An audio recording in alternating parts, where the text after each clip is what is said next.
dihirup atau apa, ganja tersebut saya merasa lebih tenang, dan itu tetap aja syaitan akan sampaikan pesan itu ke dalam diri. Mungkin satu waktu Anda lagi stres dengan macam, Anda teringat, syaitan mengingatkan Anda kepada itu. Jadi memang jangan buka pintu itu teman-teman sekalian. Jangan sudah sering kasih gambaran. Kalau Anda ingin selamat teman-teman sekalian, sekecil apapun dan selembut apapun hembusan angin keburukan, harus Anda tutup. Bismillahirrahmanirrahim. Warahmatullahi wabarakatuh. Alhamdulillah. Wassalatu wassalamu ala rasulillah. Segala puji dan puja kehadirat Allah subhanahu wa ta'ala, juga salawat dan taslim kepada Nabi besar Muhammad sallallahu alaihi wa ala alihi wa sahbihi wasallam. Semoga di hari yang mulia ini, di hari Selasa, di mana Allah subhanahu wa ta'ala masih memberikan kepada kita umur, dan kita masih bisa menambah amal-amal soleh kita, serta bertobat dari kesalahan-kesalahan kalaupun pernah terjadi di masa hidup kita. Allah subhanahu wa ta'ala senantiasa memanjangkan umur kita di atas ketaatan kepadanya, menerima seluruh amal-amal soleh yang pernah kita kerjakan, ikhlas ataupun kurang ikhlas, sunnah ataupun wajib, dengan kemahamurahannya Allah berikan balasan pahala yang sempurna, serta juga memaafkan dosa-dosa dan kesalahan yang pernah kita lakukan, dan Allah subhanahu wa ta'ala mengaruniakan kita kesempurnaan ilmu, iman, dan juga ketaatan kepadanya, serta semoga Allah subhanahu wa ta'ala menyatukan kita semua di surga firdausnya tanpa hisab. Allahumma amin. Kita akan melanjutkan saudaraku seiman pada saat ini 40 buku, bedah buku 40 nasihat memperbaiki rumah tangga yang ditulis oleh Dr. Muhammad bin Saleh Al-Munajjid hafizahullah. Dan kita akan masuk nasihat ke-11 tentunya pada kesempatan ini, dan nasihat yang sangat bermanfaat yang akan beliau sebutkan tentang masalah bagaimana membentuk keluarga dan memperbaiki keluarga agar lebih islami, lebih dekat dengan Allah subhanahu wa ta'ala. Sebelumnya kita sudah sempat menjelaskan panjang lebar tentang nasihat ke-10 berhubungan dengan bagaimana kita memaksimalkan media di rumah kita dengan adanya rekaman-rekaman ceramah yang mungkin itu kita bisa jadikan sebagai koleksi kita, dan kemudian kita bisa dengarkan setiap saat tentunya ya. Apalagi kalau ada kajian berseri seperti bedah buku tertentu. Yang ini alhamdulillah metode yang sering kita gunakan ya di media kami, di playlist YouTube itu semuanya kajian-kajian buku dan kitab yang teman-teman bisa beli bukunya, lalu kemudian bisa mengikuti dari bab pertama sampai akhir atau pada buku yang sudah selesai. Tapi kalau yang belum selesai tentunya sampai pada bahasan terakhir. Nah, ini semua teman-teman sekalian sangat besar sekali manfaatnya. Ya, karena memang kita akan dipandu untuk memahami isi buku itu sesuai dengan pemahaman yang benar, sehingga kita tidak otodidak. Karena agama ini tidak bisa dengan otodidak. Artinya kita harus betul-betul belajar juga dari para ahlinya. Dan juga di saat kita dipandu seperti itu, kita bisa menyelesaikan isi kitab itu secara lengkap. Sementara kalau kita sendiri mungkin belum tentu kita bisa menyelesaikan buku tersebut. Sebagaimana sudah tidak asing, seringkali banyak orang membeli buku-buku tapi mereka justru tidak bisa menyelesaikannya. Baik, kita akan masuk sekarang nasihat ke-11 yang sangat baik dalam memperbaiki rumah tangga dan keluarga agar bisa betul-betul menjadi keluarga yang diridhoi Allah subhanahu wa ta'ala, yaitu mengundang orang-orang saleh, ulama, dan juga para penuntut ilmu ke rumah. Nah, ini mungkin satu kebiasaan yang masih jarang ya ditetapkan dan dijadikan sebagai program keluarga muslim. Ya, kita bicara lingkup di negara kita saja. Ya. Seakan-akan tidak penting untuk mendatangkan seorang alim atau seorang da'i atau seorang yang saleh dari teman-teman kita atau teman-teman pasangan kita atau teman-teman anak-anak kita ke dalam rumah. Padahal sebenarnya dengan datangnya mereka dan terjadinya diskusi-diskusi ilmiah, baik itu diundang makan, baik itu diundang hanya bertamu saja gitu kan, duduk berbicara, mungkin selepas sholat subuh atau makan siang atau makan malam, selain kita mendapatkan pahala datangnya tamu ke rumah dan kita bisa mendapatkan keutamaan yang Nabi SAW mengatakan, man kana yu'minu billahi wal yawmil akhir fal yukrim dhaifah. Siapa yang mengaku beriman kepada Allah di akhir, maka dia memuliakan tamunya. Kita bisa mendapatkan pahala dengan menyambut tamu. Belum lagi kita bisa dapat pahala dengan menyuguhkan makanan. Sebagaimana kata Nabi SAW itu ditanya, ayu islamin khair, Amalan apa dalam Islam yang besar pahalanya? Kata Nabi SAW, tutu'imut ta'am. Engkau memberikan makan kepada orang-orang. Dan kata Nabi SAW, la ya'kulu ta'amaka illa taqi, wa la yashrabu syarabaka illa taqi. Usahakan maksimal yang memakan makanan yang engkau hidangkan, yang engkau berikan, dan juga meminum minuman yang engkau berikan adalah orang-orang yang bertakwa kepada Allah Subhanahu wa Ta'ala. Karena dengan mereka konsumsi makanan tersebut, maka secara otomatis akan menguatkan tubuhnya dalam ketaatan kepada Allah Subhanahu wa Ta'ala. Dia pakai sholat, dia pakai puasa, dia pakai baca Quran, menuntut ilmu, energi yang datang dari nutrisi makanan yang sudah kita hidangkan, gitu kan? Ini pahalanya sangat besar, ya, makanya dijadikan sebagai salah satu amalan yang besar pahalanya di sisi Allah Subhanahu wa Ta'ala. Jadi dengan mereka datang ke rumah, kita dapat keutamaan menjamu tamu, kita dapat pahala memberikan makan orang lain, kita dapat manfaat ilmu. Karena mereka umumnya berbicara tentang masalah sebab turunnya ayat atau sebab nuzul, sebab penyebutan hadits atau sebab al-wurud. Misal mereka berbicara tentang satu tokoh sahabat misalnya dengan pengalaman spiritualnya atau keimanannya, atau tabi'in, atau seorang alim yang telah ditutup hidupnya dengan husnul khatimah, atau seorang pengarang buku yang banyak menyebabkan hidayah kepada orang-orang. Misal, semua itu teman-teman sekalian dapat dirasakan manfaatnya dari datangnya orang-orang saleh ini ke rumah kita. Maka rumah itu perlu untuk didatangi oleh orang-orang yang baik, ya, sehingga kita memang sengaja membuat program itu dalam kehidupan rumah tangga kita, hingga datangnya mereka, ngobrolnya mereka, semua itu akan mendatangkan manfaat yang sangat besar, ya. Juga tentunya mereka bisa saja, ya, sisi lain memberikan masukan kepada kita, ya. Selain kita dapat pahala menghormati tamu, kita dapat pahala tentunya dengan tadi memberikan makan, kita dapat pahala dengan adanya majelis ilmu. Karena kadang-kadang juga saya pernah berapa kali gitu ya datang ke rumah seorang syekh misalnya, diundang pada saat di Madinah dulu, maka ada saja cara orang yang ngomong gitu ya. Misalnya ditawarkan untuk ngomong atau seorang alim atau seorang dai diberikan kesempatan untuk bisa ngomong, ya, sampaikan sesuatu gitu, apa saja. Misalnya tolong berikan nasihat, atau mereka satu sama yang lain saling mendukung. Coba siapa yang kita bahas sekarang masalah ukhuwah. Mulai dari Syekh Fulan atau mulai dari Ustadz Fulan, dia bicara lah, Ustadz Fulan bicara, Ustadz Fulan bicara. Semua ini teman-teman sekalian akan menambah khazanah ilmu kita, gitu kan. Selain daripada itu, poin yang keempat yang bisa kita dapat faedahnya adalah juga mereka bisa memberikan masukan kepada kita. Ya, itu juga sangat baik. Misal dia melihat sesuatu di rumah yang keliru. Contoh, ada di antara anak-anak kita kebetulan yang ikut makan bersama tamu, dan kebetulan anak kita makan dengan tangan kiri. Dan diingatkan oleh salah satu tamu yang soleh ini. Ya, kalau perempuan mungkin soleh bersama perempuan. Itu sangat besar manfaatnya. Atau mungkin anak kita sedang membaca surah Al-Quran dan keliru misalnya. Lalu diluruskan bacanya oleh mereka. Atau kita ajak anak kita untuk menyetor beberapa hafalan surah mereka kepada hafidz Quran yang hadir misalnya, atau hadis Nabi SAW yang mereka hafal lalu dibacakan sehingga diberikan dukungan support itu benar atau salahnya, misal contoh. Juga anak-anak kita bisa belajar, ya, kalau mereka memang duduk mendengarkan apa yang sedang disampaikan, apa yang sedang dinasihatkan, itu semua besar sekali manfaatnya. Tentu ini bukan keharusan. Ya, kalau seorang yang merasa dirinya sudah cukup kapasitas ilmunya, kemudian dia menyampaikan kepada keluarganya nasihat-nasihat, itu positif saja gitu ya. Tapi kita bicara umumnya kaum muslimin. Bagaimana rumah-rumah mereka usahakan agar bisa masuk orang-orang yang baik. Karena kan opsinya masuk orang baik atau orang buruk. Tidak ada opsi yang lain gitu ya. Maka justru pintu orang buruk kita harus tutup. Kita harus menutupnya. Belum lagi kita juga bisa dapat faedah kelima, misalnya kita sendiri bisa konsultasi.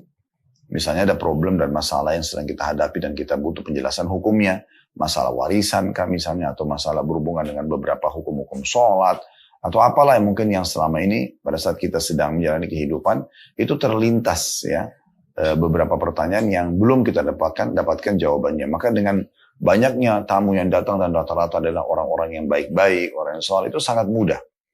Saya betul-betul melihat manfaat tersebut. Bahkan kadang-kadang saya duduk saja cuma mendengarkan apa yang mereka sedang bicarakan dari kalangan orang-orang saleh ini pada saat kami duduk dengan Syekh Salih Suhaimi misalnya di rumah beliau, atau ulama-ulama yang lain seperti kami pernah datangi Syekh Sulaiman Rahini dan banyak yang lainnya. Mereka itu pada saat kita datang ke sana dan duduk, dan mereka juga mengundang memang banyak orang-orang yang baik dan orang yang saleh di situ, maka secara otomatis mereka lagi diskusikan tentang satu masalah gitu, dan kami mendengarkan itu.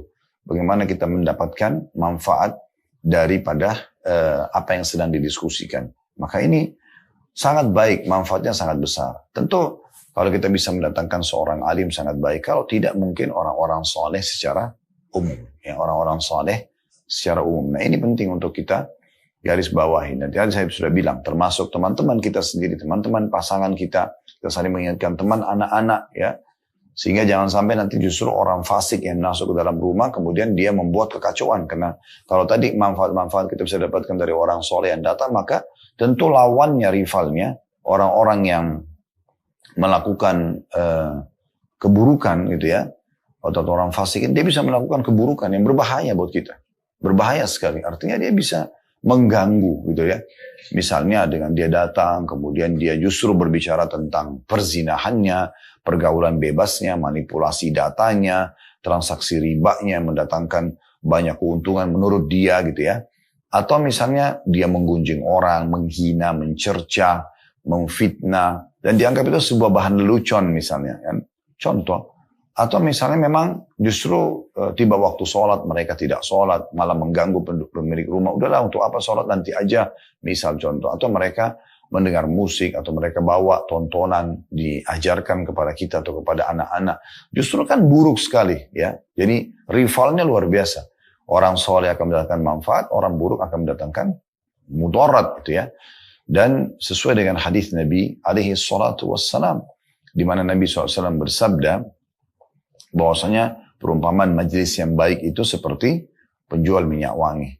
Kalau engkau hanya sekedar lewat, engkau minimal mencium baunya. Atau kamu bisa membeli parfum itu dari mereka. Gitu kan? Atau dia bisa memberikan hidayah, atau hadiah maksudnya. Hadiah kepada Anda. Misalkan kita bisa cium wanginya, kita bisa dapat hadiah dari dia, kita bisa membeli parfum tersebut. Dan parfum umumnya orang semua menyukai ya. Salah satu terapi terbaik juga untuk diri kita adalah bagaimana kita sering mencium wangi-wangian, ya makanya fitrahnya kita suka dengan bau wangi, gitu ya, dan kita tidak suka dengan bau busuk. Bau wangi itu betul-betul memfreshkan kembali ya pikiran kita, menenangkan jiwa. Makanya pada saat corona kemarin kami sempat membahas corona dan solusinya, diantaranya adalah mencium wangi-wangian. Gitu. Itu salah satunya, dan Nabi SAW mengatakan, dicintakan dunia kalian kepadaku karena adanya wanita yang dicintai, istri, ibu, ya, mertua misalnya, kemudian anak perempuan, saudari perempuan misalnya, dan juga wangi-wangian gitu ya. Dan ini memang hal yang sangat penting ya gitu. Dan perumpamaan majelis orang yang buruk, nah kalau datang nih orang-orang yang fasik bertamu ke rumah, maka seperti nafikhul kir, seperti orang yang meniup atau yang membakar, menyalakan api di bara api ya, atau di arang kalau kita di Indonesia ya. Maka itu bisa saja, atau pandai besi, bisa saja dia membakar bajumu atau memberikan bau yang busuk gitu ya. Maka itu minimal yang berbekas. Ya, bahkan berapa banyak orang teman-teman sekalian, hanya dengan duduk sama orang-orang saleh dan saleha, mereka mendengarkan satu nasihat, satu petua, atau bahkan melihat penampilannya saja, penampilannya, melihat sikapnya, melihat karakternya, cukup menjadi pelajaran buat kita. Sementara berapa banyak juga orang duduk dengan orang-orang fasik, justru subhanallah rusak semuanya. Dengan satu kali duduk misalnya, sudah cukup untuk mengubah orang-orang menjadi rusak. Itu bahaya sekali. Ya. Apalagi kalau muncul kekaguman ya, terhadap penampilan dia yang terbuka auratnya misalnya, atau yang semisalnya. Semua itu teman-teman sekalian, hal yang kita bisa lihat depan mata kita, di saat kita sedang bergaul dengan orang-orang yang baik, orang yang saleh, ya, para ulama, dengan kita bergaul sama ahli fasik ya, atau orang-orang yang jauh dari agama. Nah, ini yang sedang dibahas dan diberatkan oleh Syekh Munajjid hafizahullah. Jadi beliau mengatakan justru di sini ada anjuran beliau untuk memperbaiki keluarga agar lebih islami, sengaja mengundang, menjadikan program ya orang-orang saleh untuk menuju ke rumah. Ya, mungkin ada di restoran Anda, di tempat kerja Anda, baik itu untuk pengajian, baik itu hanya sekedar diundang makan, untuk diskusi, ya, sambil mungkin makan snack, misal contoh, semua itu adalah hal yang sangat positif ya. Apalagi kalau sampai ada orang, Masya Allah saya lihat di Indonesia ini, saya bicara lingkup lebih kecil lagi di Jakarta yang sering kami dapat undangan, berapa kali diundang, rumah-rumah itu mengundang untuk adakan pengajian. Keluarga-keluarganya pada hadir, itu sangat baik ya. Kemudian juga teman-teman terdekat juga diundang. Nah, ini sangat positif, kalau menurut saya sangat positif yang memang harusnya bisa dipertahankan ya. Dan jangan seperti sebagian orang, semua rumahnya, kantornya dipenuhi dengan orang-orang yang justru jauh dari Allah Subhanahu wa Ta'ala.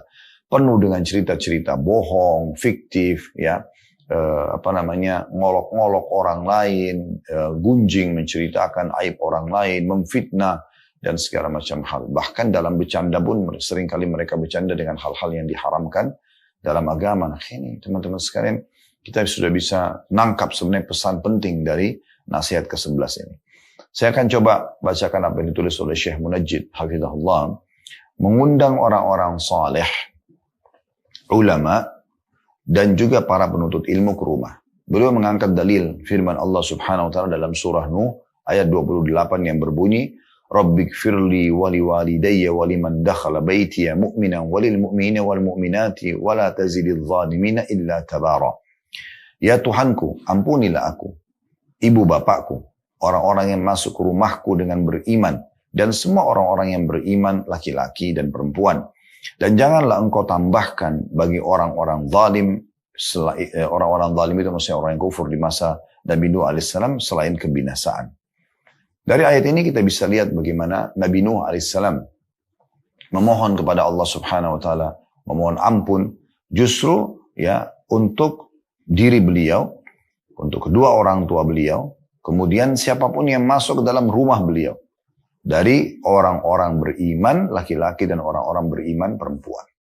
Jadi di sini kita bisa lihat dua sisi ya. Sisi yang pertama, Nabi Nuh alaihissalam berarti menggambarkan kepada kita, dan Allah mengabarkan melalui ayat Al-Quran, bagaimana beliau mengundang sebenarnya orang-orang yang datang ke rumahnya, ya dari satu sisi ya, bagaimana memang di rumahnya itu datang orang-orang beriman laki-laki dan perempuan.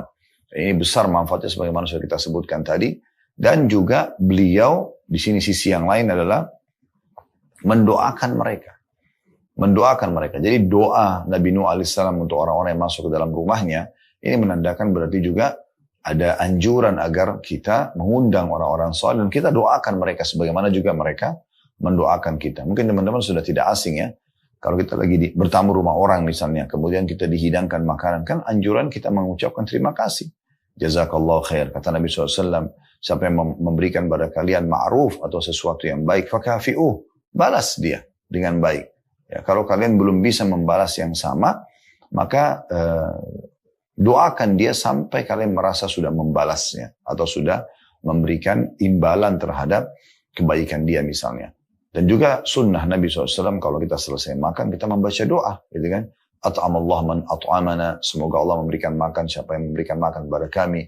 Wasaqallah man saqana, dan semoga Allah memberikan minum siapa yang memberikan minum kepada kami. Akala min ta'amukum al-adrar, dan sudah dimakan makanan kalian oleh orang-orang yang patuh kepada Allah. Wassallat alaikumul malaika, dan malaikat akan mengucapkan salam pada kalian karena perbuatan baik ini memberikan makan orang. Wassallat alaikum wa aftar indakumus shaimun, dan kalau ada pun orang yang puasa, maka mereka sudah berbuka puasa dengan makanan kalian. Misal. Maka ini doa yang luar biasa. Ya, yang kita bisa dapatkan dari para pengunjung orang soleh. Tentu saja orang-orang yang tidak faham agama, bukan seorang alim, bukan seorang yang soleh atau soleh, mereka tidak faham ini. Bagaimana sebenarnya pada saat mereka kita hidangkan sesuatu, maka mereka tidak berpikir untuk mendoakan misalnya. Atau pada saat selesai makan mereka juga tidak mengetahui sunnah Nabi SAW justru untuk membaca doa misalnya. Nah semua itu teman-teman sekalian adalah manfaat yang luar biasa yang bisa kita dapatkan. Di sini kata penulis Syekh Munajjid hafizahullah, setelah menulis ayat ini dan terjemahannya tentunya, ya kita terjemahin dari penerbit ya. Beliau mengatakan sungguh masuknya orang-orang beriman dapat menambah cahaya bagi rumahmu. Maksudnya cahaya keimanan, ya, cahaya keimanan, cahaya petunjuk, hidayah, ya, Itu yang beliau mengatakan, sungguh betul-betul dengan masuknya saja mereka, pasti mereka sudah membawa cahaya keimanan. Kenapa? Karena memang dengan pakaian mereka, dengan karakter mereka yang terbungkus ya, dengan agama itu pasti santun, pasti baik, pasti ramah ya, dan sangat berbeda dengan orang-orang justru yang fasik yang jauh dari agama. Di samping itu kata beliau, mengadakan pembicaraan, bertanya dan berdiskusi dengan mereka akan mendatangkan banyak sekali manfaat. Berbicara apa saja, diskusi apa saja, walaupun cuma ngobrol santai, kita akan temukan pasti akan besar sekali manfaatnya yang kita dapatkan dari orang-orang yang saleh dan saleh yang datang ke rumah. Pasti. Kadang-kadang bahkan kita bisa menanyakan sebuah hukum tadi saya katakan, dan bahkan kita bisa mendapatkan informasi yang mungkin kita belum pikirkan sebelumnya. Misalnya tentang lembaga pendidikan yang terbaik buat anak-anak kita, guru-guru tahfidz Quran yang hafal Quran yang bisa diundang ke rumah misalnya ya, atau yayasan sosial yang tepat untuk kita menyalurkan bantuan kita ya, misalnya untuk Palestina atau untuk kegiatan sosial, banyak sekali ya. Atau mungkin ada informasi tentang seorang syekh atau guru atau kiai atau ustadz yang majelisnya kebetulan dekat dengan rumah kita dan kita belum tahu misalnya, sehingga mereka menginformasikan. Intinya sebenarnya semua yang dibagi dan berbagi dengan mereka ini umumnya adalah hal-hal yang baik sekali. Nah itulah beliau mengatakan kita bisa berbicara, mendapatkan manfaat, bisa dengan diskusi, bisa dengan bertanya, bisa dengan banyak hal yang pasti mendatangkan manfaat. Dan sebaliknya tadi saya bilang jangan lupa ya, bukan cuma satu sisi ini, sisi yang lain adalah supaya lebih melekat pemahaman kita tentang masalah pentingnya mengundang orang-orang saleh ke rumah. Kalau lawannya adalah pasti kalau datang orang fasik, orang yang merokok, orang yang mabuk-mabukan, atau orang yang terbuka, tersingkap auratnya, atau orang yang lisannya semuanya berbicara tentang masalah keindahan dosa dan segala macam, ini luar biasa, efeknya luar biasa. Ya, pasti mau tidak mau, jangan mengatakan, saya tidak terpengaruh kok Ustaz, walaupun teman saya itu datang tidak tutup aurat, saya tidak terpengaruh kok walaupun teman saya itu mestinya harus selalu gonta-ganti pasangan, seks bebas, saya tidak terpengaruh kok walaupun dia merokok, saya tidak, dan seterusnya. Itu omongan ini sebenarnya teman-teman sekalian bentrok dengan fitrahnya dia. Karena fitrah seseorang itu mudah terpengaruh. Fitrah itu. Sudah sering kami berikan contoh dan saya ulangi lagi. Bukankah kita ini manusia, makhluk yang sangat sensitif? Mata kita teman-teman bisa membedakan gelap dan terang dalam waktu seketika. Telinga kita bisa membedakan ini intonasi suara keras atau lembut seketika. Ya, kulit kita ini atau tangan kita ini misalnya kalau saya pegang meja ini dan kainnya saya bisa langsung tahu dan teman-teman juga tahu oh ini kasar atau lembut kan gitu. Hidung kita bisa bedain bau wangi, bau busuk seketika kan gitu. Lidah kita bisa bedain ini pedas, ini asam, ini manis seketika. Semua seketika teman-teman sekalian ya. Dan itu luar biasa sensitifnya. Jadi jangan Anda bilang saya kalau dengarin ceramah saya tidak tersentuh kok. Itu gak mungkin gitu loh. Kecuali memang Anda dasarnya gak mau, memang Anda dalam jiwa Anda sendiri menolak. Mungkin, tapi tetap akan ada efek. Mau gak mau kalau kita dalam satu majelis ada efek, ada sesuatu yang berbekas ya. Yang mungkin secara persentase akan sangat kecil. Tapi tetap ada pengaruhnya. Karena Anda sedang duduk dalam majelis tersebut. Anda sedang dengarkan diskusi mereka. Walaupun kadang-kadang Anda mungkin karena baru dalam majelis yang orang membahas sababun nuzul, sababul wurud, ya kisah sahabat dan segala macam tentang surga dan neraka, kematian dan segala macam. Maka Anda tapi tetap ada sesuatu yang nyantol biasanya gitu ya. Kalau Anda memang membuka hati maka Anda akan penasaran, Anda hadir di majelis lagi yang kedua bersama mereka, yang ketiga, 10. Nanti lama-lama Anda akan adaptasi. Udah terbiasa dengan apa yang mereka sedang diskusikan dan Anda pun bisa terlibat. Nah sama sebaliknya. Kalau Anda sedang duduk dengan orang-orang fasik, walaupun Anda tidak menangkap ini sebenarnya apa yang dibahas sih. Misal contoh berhubungan dengan masalah konspirasi mereka untuk mengadakan manipulasi data dan ini dan segala macam. Atau mereka bicara tentang jenis-jenis narkotika, ganja, yang mungkin Anda tidak paham itu. Tapi lama-lama kalau Anda, tidak ada efeknya pada saat mereka mengatakan, waktu saya begini dan begitu, misalnya dihirup atau apa, ganja tersebut saya merasa lebih tenang, dan itu tetap aja setan akan sampaikan pesan itu ke dalam diri Anda. Mungkin satu waktu Anda lagi stres dengan macam, Anda teringat, setan mengingatkan Anda kepada itu. Jadi memang jangan buka pintu itu teman-teman sekalian, jangan buka pintu. Kami sudah sering kasih gambaran.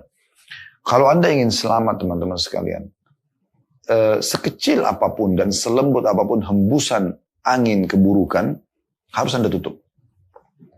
Dan sebaliknya, selembut apapun hembusan angin, ya, sekecil apapun kebaikan, sambut. Gitu ya. Saya kasih contoh tentang masalah keburukan aja. Ya. Karena kebaikan umum, kita pasti tahu lah. Artinya gini, setiap kali ada nasihat, ada orang mengatakan, maaf ya saya berikan masukan, sambut langsung, oh baik ya. Ada yang mengatakan, jangan lupa sholat ya. Oh ya terima kasih ya. Itu ada orang miskin mau sedekah nggak? Kita langsung sambutlah respon positif dan kita coba eksekusi. Karena itu justru nasihat yang baik. Nah kalau sebaliknya nih, perbuatan buruk yang saya bilang, angin sekecil apapun hembusannya, kalau sudah ada yang bisikin Anda dari syaitan manusia dan jin ini untuk melakukan perbuatan dosa, segera Anda tutup pintunya, udah selesai. Bisa kita cut hubungan dengan orang tersebut atau membatasinya gitu kan. Atau kita alihkan kepada aktivitas dan pembicaraan yang lainnya. Ini penting sekali. Maka jangan sampai kita keliru dalam membuka pintu-pintu dosa ini akhirnya membuat kita terganggu. Nah, saya kasih contoh di sini. Kalau saya ibaratkan orang yang sedang terkena hembusan angin dosa ini, bisikan-bisikan dari syaitan, jin dan manusia ini seperti orang yang sedang memiliki rumah dan di rumah itu ada celah dinding yang jebol, yang rusak. Itu masuk udara, ya masuk udara dari sana. Dia punya dua opsi untuk aman dari udara tersebut dan termasuk serangga-serangga yang bisa masuk di situ, nyamuk, lalat dan segala macam. Yaitu yang pertama, dia pakai selimut saja. Dia biarin temboknya, celah yang jebol itu terbuka. Ini cara kurang efektif. Bahkan bisa saja mendatangkan mudarat yang tidak berhenti. Sebab dia kalau pakai selimut, mungkin dia aman sebentar, tapi kalau sudah tertidur, selimut sudah tersingkap dan segala macam, dia akan terganggu. Kan gitu. Karena hembusan udara tetap masuk dari luar rumah, tembok yang jebol tadi, serangga juga tetap bisa masuk. Dan susah bisa saja serangga itu bersarang dalam rumah, dan akhirnya jadi PR yang sangat banyak. Apa solusi yang baik? Yang kedua, Anda tutup tembok itu. Udah selesai. Ini celah sebab penyebab datangnya godaan tersebut. Ya, kalau tadi godaan untuk maksiat. Atau angin tadi dari tembok yang masuk dan serangga itu Anda tutup. Maka dengan sendirinya Anda biar tidak pakai selimut, Anda sudah aman. Nah ini cara yang paling efektif. Kenapa Anda tidak masuk ke cara yang aman? Udah semua teman-teman, lingkungan, apa saja yang bisa membawa kepada kesalahan, maka Anda tutup celahnya. Supaya Anda tidak tergoda, karena kita sangat sensitif, kita sangat mudah untuk terpengaruh. Nah, itu yang dimaksudkan. Kemudian beliau bilang lagi di paragraf selanjutnya, orang yang membawa kesturi atau bau wangi ya, mungkin akan memberikannya padamu, atau engkau membeli darinya, atau minimal engkau akan dapati darinya bau wangi semerbak.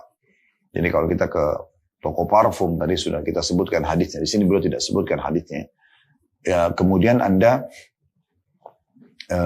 minimal sekali mencium bau wangi, walaupun Anda tidak beli. Ya. Atau mungkin dia memberikan Anda sampel. Saya berapa kali masuk ke toko parfum, walaupun kita tidak belanja misalnya, mereka berikan kita contoh-contoh sampel parfum yang kecil dan cuma berapa mili, mungkin cuma 3-4 kali semprot. Kita bisa bawa pulang. Gitu kan? Atau kita beli dari mereka, lalu kita dapat parfum tersebut dan kita bisa pakai dan kita bisa nikmati setiap hari. Belum lagi kalau misalnya ada bonus-bonusnya ya. Mungkin beli 2 dapat 1, mungkin dapat diskon sekian. Jadi manfaatnya besar. Nah seperti itu sebenarnya kondisi lingkungan yang baik. Karena kita akan terus berinteraksi dengan kebaikan-kebaikan gitu ya. Seperti parfum tadi. Paling tidak kita walaupun cuma jadi pendengar yang baik, kita sudah dapatkan informasi. Yang gitu. Apalagi kalau kita sampai diberikan oleh mereka pesan, nasihat, seperti diberikan parfum tadi, ya, atau tester, itu sangat bagus, gitu kan? Itu sangat baik sekali, itu akan sangat berpengaruh pada kita. Maka keseringan kita melakukan ini akan mendatangkan manfaat yang sangat besar. Dan tentu saya bilang tadi, lawannya sama ya, kalau Anda berteman sama orang buruk, itu betul-betul seperti pandai besi yang suka menyemprotin, ya, membersihkan karat-karat dari besi, dari emas, dari perak gitu kan. Biasanya mereka sendiri tuh bajunya kotor, ya ada bau yang tidak sedap karena ada api yang membakar karat-karat tersebut. Nah itu kata Nabi SAW dalam hadits, bisa saja dia membakar bajumu atau engkau minimal mendapatkan bau yang tidak sedap. Nah itu perumpamaan majelis yang buruk. Ada seseorang tokoh Quraisy, ya, Orang ini teman-teman sekalian perlu diketahui kisahnya. Walaupun sudah pernah kami sampaikan di khutbah Jumat. Kami juga pernah sampaikan di beberapa majelis termasuk dalam kajian Sirah Nabawi tentunya ya. Bagaimana orang ini ya Allah Subhanahu wa taala turunkan surah Al-Furqan menjelaskan tentang penyesalan dia nanti di akhirat sementara dia masih hidup di dunia. Ini luar biasa ya. Ada seseorang dari tokoh Quraisy bersahabat dengan Nabi Muhammad SAW. Dan dia pernah mengundang Nabi SAW makan ke rumahnya, untuk makan, datang ke rumahnya. Di dalam kondisi masih musyrik, menyembah berhala, dan Nabi Muhammad SAW seorang Nabi. Maka Nabi SAW berharap temannya ini dapat hidayah. Kemudian Nabi SAW menawarkanlah kepada dia. Ya, orang ini ditawarkan supaya, ayo, masuk Islam lah gitu ya, ditawarkan Islam. Awalnya mungkin dia masih kurang tertarik, lalu kemudian Nabi SAW mengatakan, kalau kau tidak masuk Islam, saya tidak ingin memakan makananmu. Jadi sebenarnya harapan Nabi itu, udah Islam ini baik loh, sambil juga kamu disambut saya sebagai tamu. Maka dia pun hanya masuk Islam. Tersebarlah berita, gitu kan? Kalau orang ini masuk Islam, kebetulan dia punya sahabat dekat, ya. Dari satu tokoh Quraisy yang lain yang kebetulan mendengar itu lalu mendatangi lalu berkata kepadanya, apa kau sudah meninggalkan agama nenek moyangmu dan kau beriman pada ajaran Muhammad? Maka orang itu mengatakan, saya hanya karena tidak enak Muhammad saya undang makan, dia bilang dia tidak mau makan kecuali ya saya masuk Islam dan saya merasa itu kemuliaan bisa memuliakan tamu gitu. Maka kata temannya yang merupakan para bisnisnya, kalau kau tidak tinggalkan agama Muhammad, semua transaksi bisnis kita sudah berhenti. Tutup. Tidak ada lagi. Persahabatan juga putus. Kalau kau mau berlanjut, maka datang ke Muhammad sekarang di depan Ka'bah, dia lagi tawaf. Ya, ucapkan pada dia kalau kau tinggalkan agama yang lain dan kemarin kau masuk Islam itu hanya karena terpaksa. Karena kau ini tokoh Quraisy. Dengan kau masuk Islam, maka secara otomatis ya orang-orang akan banyak mengikutimu. Maka dia pun melakukan itu demi untuk mempertahankan bisnisnya. Dia sudah syahadat masuk Islam, dia murtad. Lalu dia mendatangi Nabi SAW mengatakan, hai Muhammad, kemarin itu saya ucapkan masuk Islam syahadat itu karena memang ya saya terpaksa karena memuliakan kau sebagai tamu, gitu kan. Maka sekarang saya ya, menyatakan keluar dari agamamu. Dan sempat sahabatnya mengatakan dan buktikan dengan cara meludahi mukanya. Maka dia pun meludahi muka Nabi SAW. Nah, akhirnya Allah SWT turunkan pada satu surah Al-Furqan yang berbunyi wa yawma ya'addu dhalimu ala yadayhi.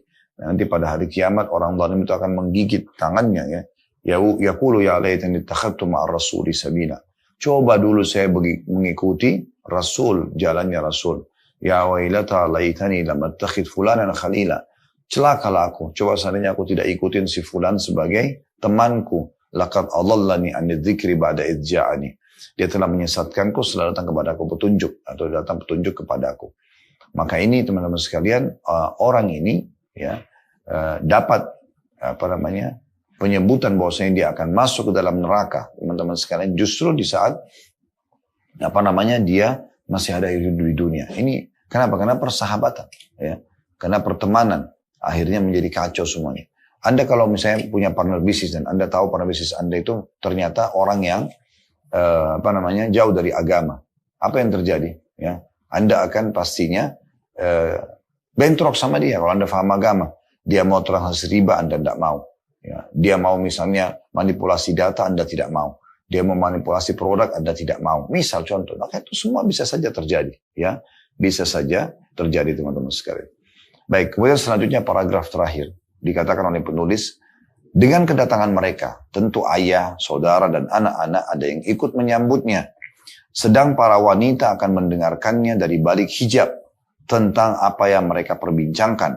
Hal itu adalah pendidikan bagi semua. Jika engkau memasukkan suatu kebaikan, maka engkau telah menolak masuknya sesuatu yang jelek dan kehancuran. Jadi maksudnya pada saat kita ajak orang-orang saleh, bukan cuma kita dapat manfaat, tapi orang sekitar kita, ayah kita, mertua kita, saudara kita, ipar kita yang berada di rumah.